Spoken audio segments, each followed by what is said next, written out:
ছোট্ট সোনালী বন্ধুরা, আমি হলাম একটা খুদে মৌমাছি। আর আমি হলাম একটা বুড়ো বলতা। আমরা দুজনে তোমাদের আজ একটা মজার গল্প বলবো, শুনবে নাকি? কি গল্প বলবে গো রাজা রানী? না না, তবে রাক্ষস আর রাজপুতের গল্প বলবে? মোটেই নয়। তাহলে নিশ্চয় ভূত পেতনি গল্প। একদম হলো না। তাহলে শোনো তাহলে, রাজা প্রজা খাজা গজা হুজুর লেজুর সস্তা খেজুর অনেক কিছুই হলো।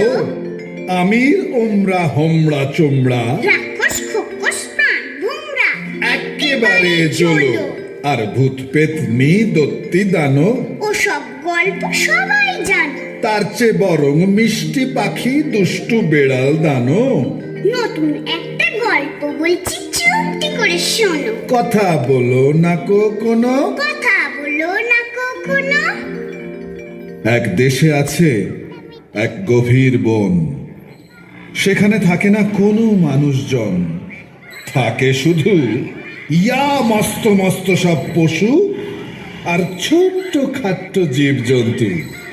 ঘন সেই বনে উঁচু গাছের কোণে কোনো কাকপক্ষী থাকে না কিন্তু। কেন যে থাকে না কে জানে। কে জানে।